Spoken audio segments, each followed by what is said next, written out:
ഇത്ര ആൾക്കാർ ഇവിടെ ഇത്ര ആൾക്കാർ ഒരുമിച്ച് കാണാൻ സാധിക്കുന്ന തന്നെ വലിയ കാര്യമല്ലേ. ഇപ്പം ഞാൻ ഇവിടുന്ന് പോയ സമയത്ത്, ഞാൻ എയർപോർട്ടിലേക്ക് വരുന്ന സമയത്ത് ഇപ്പം എൻ്റെ കൂടെ വിളിച്ചേട്ടനും നമ്മുടെ ഷെമീരിക്കൊക്കെ ഉണ്ടായിരുന്നു. അപ്പം ആ സമയത്ത് ഞാനിവിടെ ഒറ്റക്കാണ് കയറി പോകുന്നത്.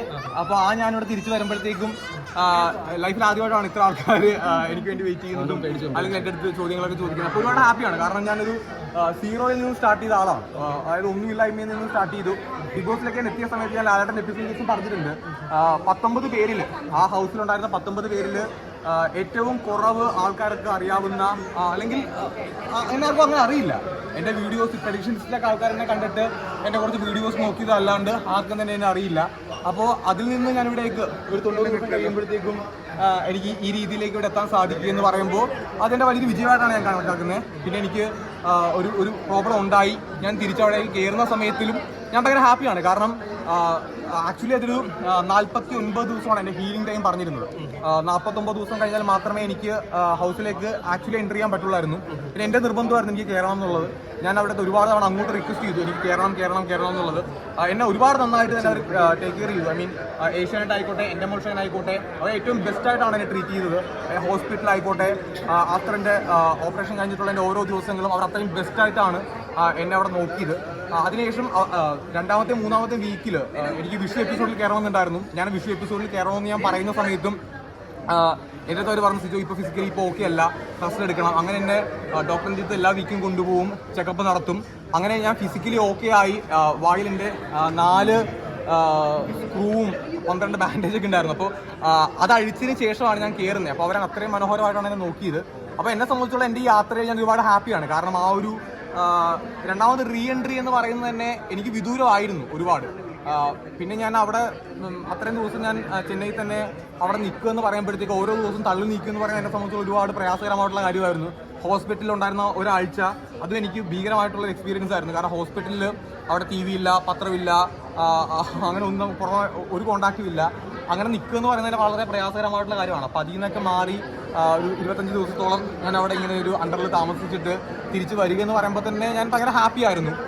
പിന്നെ നിങ്ങൾ എൻ്റെ തീപ്പൊരി പറ്റിയൊക്കെ ചോദിച്ചു, ഞാൻ പറയാം. അല്ല, അതല്ല, ഇപ്പൊ ഞങ്ങളിപ്പോ ഓൾറെഡി ഇപ്പൊ ഞാൻ നേരത്തെ ബൈറ്റ് എടുത്തിട്ടില്ല. സംബന്ധിച്ചാൽ ഒരുപാട് ചർച്ചകൾ നടക്കുന്നു. സിജോ ജയിച്ചിട്ട് ഭയങ്കര ചർച്ച നടക്കുന്നു. കാരണം സിജോ ഇപ്പൊ ഔട്ടാവേണ്ട ആളല്ല.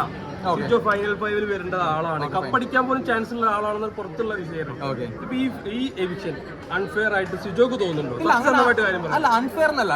ഞാനിവിടെ പ്രതീക്ഷിച്ചിട്ടുണ്ടായിരുന്നില്ല. ഇപ്പം എന്റെ പ്രതീക്ഷക്കൊത്ത് എല്ലാ കാര്യങ്ങളും നീങ്ങില്ല. എന്റെ നമ്മുടെ ഇപ്പം നമ്മൾ ആര് ബിഗ് ബോസ് മത്സരിക്കാൻ വേണ്ടി പോയാലും നമ്മുടെ എല്ലാവരുടെയും പ്രതീക്ഷക്കൊത്ത് ഒരിക്കലും ബിഗ് ബോസ് മുന്നോട്ട് പോവില്ല. ബിഗ് ബോസ് ഓൾറെഡി അൺപ്രഡിക്റ്റബിൾ ആണ്. ഇത് മാറ്റി പിടിക്കുന്ന സീസണാണ്. അപ്പോൾ നമ്മളെ സംബന്ധിച്ചോളം നമ്മുടെ ആഗ്രഹങ്ങളാണ് നിൽക്കുക, അവിടെ മുന്നോട്ട് പോവുക എന്നുള്ളത്. ഇപ്പം എൻ്റെ കൂടെയുള്ള സായി ആയിക്കോട്ടെ, നിഷാനെ ആയിക്കോട്ടെ, നന്ദൂട്ടനായിക്കോട്ടെ, നമ്മുടെ എല്ലാവരുടെ ആഗ്രഹം എന്താണ്? അവിടെ 100 ഡേയ്സ് നിൽക്കുക, കപ്പടിക്കുക എന്നുള്ള എല്ലാവരുടെ ആഗ്രഹം. പക്ഷെ നമ്മൾ പറഞ്ഞില്ല, അൾട്ടിമേറ്റ്ലി നമുക്ക് കിട്ടുന്ന വോട്ട്, നമ്മുടെ പെർഫോമൻസ്, പിന്നെ നമ്മുടെ ഭാഗ്യങ്ങൾ ഒരുപാട് നമ്മുടെ തുണക്കണം. കാരണം ഒരു ദിവസം നമ്മളിപ്പോൾ ഏറ്റവും കൂടുതൽ കാണുന്ന ആൾക്കാർ എപ്പിസോഡായിരിക്കാം. ലൈവ് കമ്പാരിറ്റീവ്ലി കൗണ്ട് നിങ്ങൾക്ക് അറിയാം എന്നെക്കാൾ കൂടുതലായിട്ട്. അപ്പം നമ്മൾ ഇപ്പം ഒരേ സമയത്ത് ലൈവിലാണെങ്കിൽ തന്നെ ഞാൻ ഇപ്പോൾ അവിടെ 10-12 പേരുള്ള സമയത്ത് ഞാൻ സംസാരിക്കുന്നു, സായി സംസാരിക്കുന്നു, ഞങ്ങളെല്ലാവരും പല സ്ഥലത്തായിരിക്കും സംസാരിക്കുന്നത്. അതിൻ്റെ അറ്റ് എ ടൈം എല്ലാ ഫുട്ടേജും പുറത്തു വരണമെന്ന് പോലും നിർബന്ധമില്ല. അതിൽ തന്നെ ഏറ്റവും ബെസ്റ്റ് ആയിട്ടുള്ള അല്ലെങ്കിൽ ആ സമയത്ത് വരേണ്ട ഫുട്ടേജ് ആയിരിക്കും പുറത്ത് വരുന്നത്. അപ്പോൾ നമുക്ക് ലക്ക് ഫാക്ടർ അതിനകത്ത് ഉണ്ടാവും. അപ്പോൾ നമുക്ക് ആഗ്രഹിക്കാം, പക്ഷേ പ്രേക്ഷകർ വോട്ട് ചെയ്ത് നമ്മളെ എത്തിച്ചാൽ മാത്രമേ നമുക്ക് മുന്നോട്ട് പോകാനായിട്ട് സാധിക്കുകയുള്ളൂ.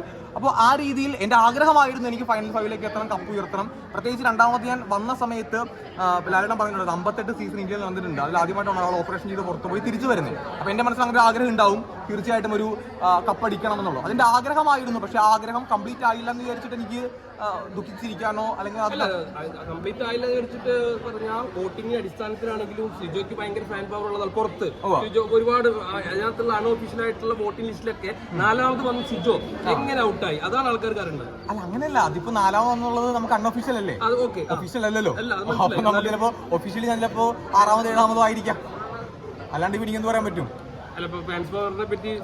അല്ല, അങ്ങനെ ഫാൻസ് പവർ എന്നല്ലല്ലോ. ഇപ്പോ അവിടെ ഉള്ള ബാക്കി ഇപ്പൊ 6 പേരാകത്തില്ലേ, അവർക്ക് ഒരുപാട് ഫാൻസ് ഉള്ള ആൾക്കാരല്ലേ, അവരും പവർഫുൾ അല്ലേ. അപ്പോൾ നമ്മളിപ്പം എന്നെ ഇഷ്ടപ്പെടുന്ന ആൾക്കാരുടെ പവർ കൂടുതലാണെന്ന് ഞാൻ പറഞ്ഞാൽ എങ്ങനെ ശരിയാവും?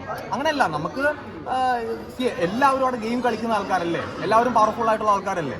അപ്പോൾ എൻ്റെ പവർ കൂടുതൽ, അവരുടെ പവർ കുറവെന്ന് ഒരിക്കലും എനിക്ക് പറയാനായിട്ട് സാധിക്കില്ലല്ലോ. അതെല്ലാം പിന്നെ ഞാൻ പറഞ്ഞില്ലോ, ഒരു ലക്ക് ഫാക്ടർ അല്ലേ.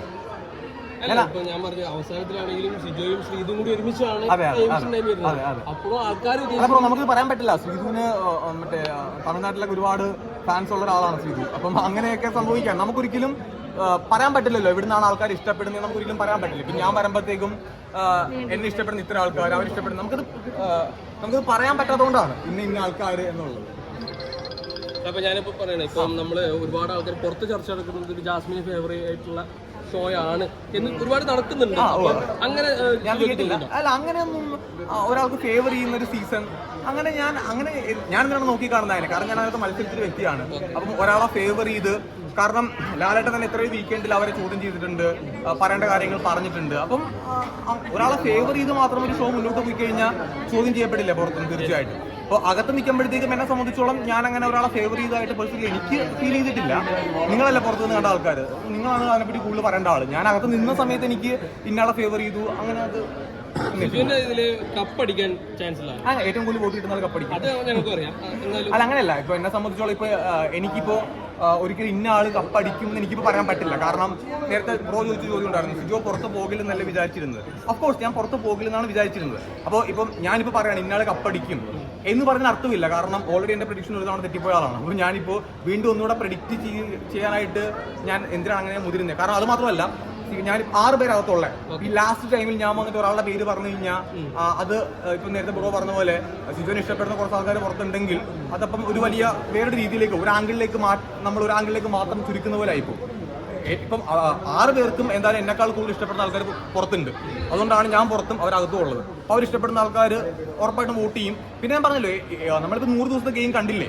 അപ്പോൾ ഏറ്റവും മികച്ച രീതിയിൽ അവിടെ ആരാണോ ഗെയിം കളിച്ചിട്ടുള്ളത് അവർക്കാണ് വോട്ട് ചെയ്യേണ്ടത്. അപ്പോൾ അതനുസരിച്ച് വിന്നർ ഉണ്ടാവും. അപ്പോൾ അതിനാണ് മാറ്റി കൂടുന്നത് എപ്പോഴും. അല്ല, ഇപ്പോൾ സിജോ ആണ് ഞങ്ങളുടെ അഭിപ്രായത്തിലും പ്രേക്ഷകരുടെ അഭിപ്രായത്തിലും ഏറ്റവും കൂടുതൽ നല്ലോണം കളിച്ചത് സിജോ ആണ്. കളിച്ചതിൽ ഒരാൾ ഇപ്പോൾ കളിച്ചുകൊണ്ടിരിക്കുന്നതിൽ ഒരാൾ സിജോ ആണ്. എന്തുകൊണ്ട് ഔട്ടായി എന്നാണ് ആൾക്കാർ പറയുന്നത്? അത് എന്തുകൊണ്ടാണ്? അതാണ് ചോദ്യം. അതറിയാനാണ് ഞാൻ പുറത്തു വന്നിരിക്കുന്നത്. ഞാൻ അന്വേഷിക്കും കണ്ടെത്തുന്നതാണല്ലോ. അപ്പോൾ ഞാൻ ഈ അന്വേഷിച്ചിട്ടുള്ളത് കണ്ടെത്താനായിട്ട് ഞാൻ ആക്ച്വലി ഫോൺ കിട്ടിയത് എനിക്ക് ഇന്നലെയാണ്.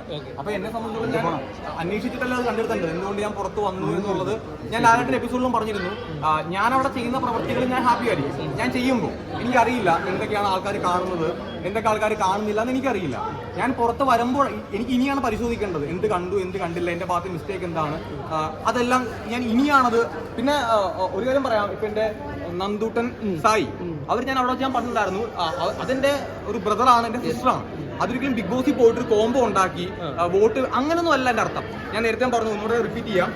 എന്നെ സംബന്ധിച്ചോളം എൻ്റെ ഏറ്റവും മോശം സമയത്ത് എൻ്റെ കൂടെ ഉണ്ടായിരുന്ന ആൾക്കാരാണ്. ഞാൻ പേരെടുത്ത് പറഞ്ഞിട്ടുണ്ട്, അർജുൻ, ശരണ്യ, സായി, നന്ദന എന്നുള്ള 4 പേരുടെ പേരെടുത്ത് ഞാൻ പറഞ്ഞിട്ടുണ്ട്. കാരണം എന്നെ സംബന്ധിച്ചോളം എൻ്റെ ഒരുപാട് മോശം കണ്ടീഷൻ. ഇപ്പോൾ ഹോട്ടൽ ടാസ്കിനിടയിൽ എനിക്ക് ഡോക്ടേഴ്സ് പറഞ്ഞത് സിജോ ഹോട്ടൽ ടാസ്കിൽ പങ്കെടുക്കാൻ പറ്റില്ല, മാറി നിൽക്കണമെന്നാണ് പറഞ്ഞത്. അപ്പോൾ ഞാൻ പറഞ്ഞത് എനിക്ക് മാറി നിൽക്കാൻ പറ്റില്ല, എനിക്ക് ഗെയിം കളിക്കണം. അന്ന് എനിക്ക് 1.5 മണിക്കൂറിനെ ട്രിപ്പിട്ട് കിടത്തിയിട്ടുണ്ടായിരുന്നു. അതുകൊണ്ടാണ് എനിക്ക് 12 മെഡിസിൻസ് ആണ് യൂസ് ഉണ്ടായിരുന്നത്, ടാബ്ലറ്റ്സ് ആണ് യൂസ് ഉണ്ടായിരുന്നത്. അപ്പം എന്നെ സംബന്ധിച്ചോളം ആ ഒരു മോശം സമയത്ത് എൻ്റെ കൂടെ നിന്ന ആൾക്കാരാണ് അവരൊരിക്കലും ഗെയിമേഴ്സ് ഒന്നും അല്ല. ഇപ്പോൾ ഈ നിൽക്കുന്ന നന്ദൂട്ടറാണ് എന്നെ എല്ലാ ദിവസവും വന്നിട്ട് ചേട്ടാ ഈ മെഡിസിൻ കഴിക്കുക, ഈ വെള്ളം കുടിക്കുക. അപ്പോൾ അത് ഗെയിം അല്ലല്ലോ, അതൊരു നമുക്ക് ലൈഫിന്റെ ഭാഗമായിട്ട് നമുക്ക് കിട്ടുന്ന കുറച്ച് ആൾക്കാരാണ്. അവരെ നമുക്ക് ഗെയിമേഴ്സ് ആയിട്ട് കണ്ട് അല്ലെങ്കിൽ ഓപ്പണൻസ് ആയിട്ട് കണ്ട് മത്സരിക്കാൻ പറ്റില്ല. അത് നമ്മുടെ ഹൃദയത്തോട് ചേർത്ത് പിടിക്കേണ്ട കുറച്ച് കാര്യങ്ങളാണ്. അങ്ങനെ ഹൃദയത്തോട് ചേർത്ത് പിടിച്ച കുറച്ച് ബന്ധങ്ങളാണ്. അല്ലെങ്കിൽ അവരിവിടെ വരേണ്ട ആവശ്യമില്ല. ഇപ്പോൾ സായിബ് മലപ്പുറത്തുനിന്നും അവൾ തൃശ്ശൂരിൽ നിന്നൊക്കെ ഇവിടെ വരുന്നുണ്ടെങ്കിൽ ആ ആത്മബന്ധം ഉള്ളതുകൊണ്ടാണ്. അല്ലെങ്കിൽ അവർക്ക് ഇവിടെ വരേണ്ട ആവശ്യമില്ല. എത്ര ആൾക്കാർ കൊച്ചിയിലുണ്ട്. അപ്പോൾ അതിന് ഓട്ടോമാറ്റിക്കലി അവിടെ നടക്കുന്നൊരു ബന്ധമാണ്, അവിടെ ഉണ്ടാകുന്നൊരു ബന്ധമാണ്. ഉണ്ടാക്കപ്പെട്ടതല്ല, അത് ഉണ്ടായി വന്നതാണ്. അതിനുള്ള വാല്യൂ എപ്പോഴും എനിക്ക് ഭയങ്കര ഹൈ ആയിരിക്കും. ഞാൻ ഇട്ടേക്കുന്ന മാല അർജുൻ്റെയാണ്. അർജുൻ്റെ മാലയാണ് ഞാൻ ഇട്ടേക്കുന്നത്. എനിക്ക് അകത്തെയും പുറത്തെ കാര്യങ്ങളൊന്നും എനിക്കറിയില്ല. ഞാൻ നേരത്തെ പറഞ്ഞു, ഞാൻ അവിടെ എപ്പിസോഡ്സിൽ ഞാൻ പറഞ്ഞിട്ടുണ്ട്, ഞാൻ അവിടെ ഏറ്റവും ക്ലോസ് ആയിട്ടുണ്ടായിരുന്ന, അതായത് എന്നെ സംബന്ധിച്ചോളം എനിക്കവിടെ ഏറ്റവും കൂടുതൽ ക്ലോസ് ആയിട്ടുണ്ടായിരുന്ന 4 ആൾക്കാരുടെ പേര് ഞാൻ പറഞ്ഞിട്ടുള്ളൂ. ഞാൻ ഒരു 5ാമത്തെ ആളുടെ പേര് ഞാൻ പറഞ്ഞിട്ടില്ല എവിടെയും. ആ ആൾക്കാരുടെ കൂട്ടത്തിൽ അർജുനുണ്ട്. അപ്പോൾ ഒരാൾ കരയുമ്പോഴത്തേക്കും അയാൾ കള്ളക്കരച്ചിലാണ്, മറ്റാണ്, മറിച്ചാണ് പറയുന്നതിനോട് എനിക്ക് പേഴ്സണലി ഒട്ടും അത് ഞാനെന്ന് പറഞ്ഞ വ്യക്തി അങ്ങനെ ഒരിക്കലും പറയില്ല. പിന്നെ ഞാനും അർജുൻ എങ്ങനെയായിരുന്നു ഞങ്ങൾക്ക് അറിയാം അവിടെ വെച്ചിട്ട്. അത് പുറത്ത് വന്നിട്ട് അത് പ്രൂവ് ചെയ്യുക, അത് അങ്ങനെയാണ് ഇങ്ങനെയാണ്. ഈ ഒരു സൗഹൃദത്തെ അല്ലെങ്കിൽ ഒരു ബന്ധത്തെ എന്തിനാ പ്രൂവ് ചെയ്യാൻ നിൽക്കുന്നേ? നമുക്ക് കാണാം.